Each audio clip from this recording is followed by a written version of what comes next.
Hello বন্ধুরা, good morning. কেমন আছো তোমরা সবাই? আশা করছি তোমরা খুব ভালো আছো, আর আমি তো ভালোই আছি। সুজয় হেমন্তী চ্যানেলে তোমাদেরকে স্বাগত জানিয়ে শুরু করছি আজকে একটা নতুন ব্লগ। তো ফাইনালি এখন টাইম হচ্ছে 10:30 বেজে গেছে, আর আমাদের খাওয়া দাওয়া পুরোপুরি কমপ্লিট। তো ভাবছি একদিন তোমাদের সাথে শেয়ার করব আমার ঘুম থেকে ওঠা থেকে রাত পর্যন্ত আমি কি করি, সেই ভিডিওটা একদিন দেব। তো আজকেই ভেবেছিলাম দেবো, কিন্তু ঘুম থেকে উঠতে লেট করে ফেলেছি, তার জন্য আজকে আর দিলাম না, নেক্সট টাইম আমি দেবো। তো যাই হোক, এখন আমাদের খাওয়া দাওয়া কমপ্লিট। আর আজকে আমার শরীরটা একদমই খারাপ। সকালবেলা উঠেই স্নান করে নিয়েছি, শরীরটা একদম ভালো নেই, আর চুলটা গুটিয়ে বেঁধে নিয়েছি, খুবই গরম করছে। আর রান্নাঘরে যাব, রান্নাবান্না শুরু হবে। তো আজকে ভাবছি একদম নর্মাল ভাত।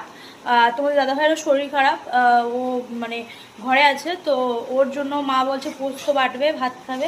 বাবাও পোস্ত বাটা খেতে ভালোবাসে, তো এগুলোই করবে। আর আমি করব হচ্ছে গাছে একটা মোচা, এইটুকু ঠিক মোচাটা মানে পিঁপড়ে লেগে গেছিলো গাছটাতে, তো সেই থোড় আর মোচা দাদাভাই কেটে এনেছে। তো থোড়টা একদম টাটকা, সেটা মা ভাজবে বলেছে। আর আমি সেই মোচাটা দিয়ে করব হচ্ছে মানে মোচার কোপ্তাকারি মতো একটা তরকারি, তো সেটাই করব। মা এদিকে দেখো বাইরের গ্যাসে সব কিছু বয়ে বয়ে নিয়ে চলে আসছে, আর আমাদের একটাই অসুবিধা, গ্যাস চলে যাওয়াতে বাইরে সব কিছু বয়ে বয়ে এনে করতে হবে। তো যাই হোক চলো, এখানে মা ওদিকে রান্নাবান্নার জোগাড়গুলো করে নিক, আমি ওইখানে কী রান্না করবো সেটাও তোমাদের দিয়ে দিচ্ছি। চলো, যাই হোক, এখানে আমি মোচাটাকে মানে সিদ্ধ করতে বসিয়েছি। আর এই প্রেশার কুকারটা দেখো, আলু মানে আলুটা দিয়ে তরকারি করব সেটাও সিদ্ধ করে নিয়েছি। এখন আমি প্রেশার কুকারেই করছি, কেননা যাতে গ্যাসটা একটু সাশ্রয় হয়। আর তোমাদেরকে তো বলাই হয়নি যে এখানে 5 কেজি মতো গ্যাস আমরা পেয়েছি, মাত্র 5 কেজি গ্যাস দিয়েছে চালানোর জন্য। তো যাই হোক, সেটাই এখন চালাচ্ছি। এখানে আলুটা সিদ্ধ করে নিচ্ছি, এখানে মোচাটা সিদ্ধ করে নিচ্ছি। আমি বানাবো হচ্ছে কোপ্তাকারি। কীভাবে বানাচ্ছি তোমাদের একটু দেখাবো। আর তো চলো, মা ওখানে থোড়টা ভাজবে, থোড়টা চলো তোমাদের একটু দেখাই। এই দেখো এখানে, তো এই দেখো থোড়টা আমি নুন হলুদ দিয়ে ভালো করে মেখে রেখেছি, আর মা ভাতটা নামাবে আর থোড়টা ভেজে নেবে। আমি তরকারিটা করে নেবো, নিলেই আমাদের কমপ্লিট হয়ে যাবে। তো চলো রান্নাবান্নাগুলো কমপ্লিট করি, পরে আসছি তোমাদের কাছে। ফাইনালি এখন বিকালবেলা, আর চলে এসেছি ছাদে। আর আজকে আকাশের ওয়েদারটা দেখো, একদম মেঘলা ওয়েদার। সারাদিনই এরকম ছিল, একটু হালকা হালকা রোদ ছিল, আর সারাদিনই এরকমই ওয়েদার। তো খুব সুন্দর হাওয়া দিচ্ছে। ছাদে চলে এসছে। তোমার দাদাভাইয়ের শরীরটা একদমই ভালো নেই, জ্বর কাল থেকে। তো ও আসেনি, আমি আর সোম এসেছি। সোম এদিকে সাইকেল চালাচ্ছে, আর আমি ছাদে এসে একটু জামা কাপড়গুলো ধোবো, আসবে। তো গাছগুলো জল দেবো বলে জল ভরছি। গাছগুলো পুরো একদম রোদ খেয়ে শুকিয়ে গেছে। চলো গাছগুলোতে একটু জল দেব।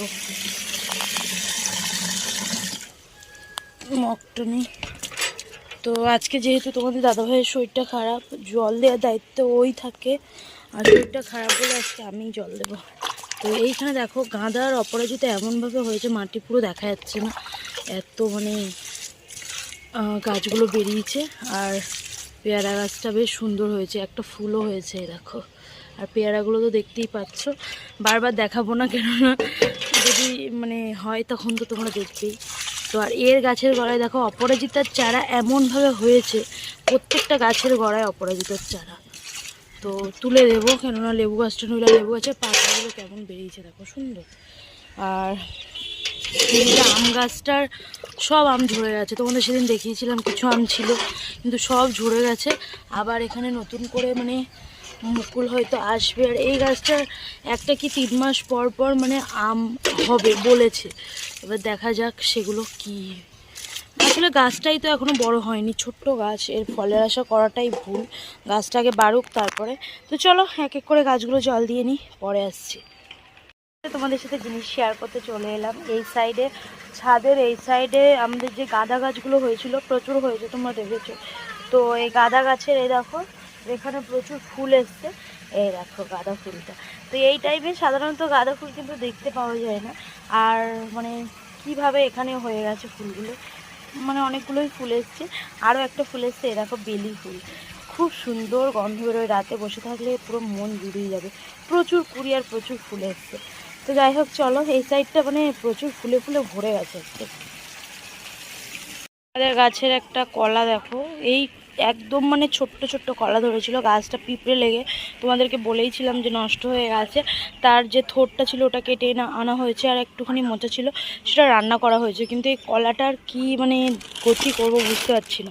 এই কলাটা না হবে খাওয়া, না হবে কিছু। তো আমি ভেবেছি ফেলে না দিয়ে এটাকে ভেজে নেব, মানে একদম ছোট ছোট করে কেটে ভাজা করে নেব। যে কোনো জিনিসই পুষ্টিকর, তো ফেলে দিয়ে আর কি করব, ভাজবো। কিন্তু এত সরু কলা ভাজলে ভালো লাগবে সেটাই মানে ভাবছি আর কি।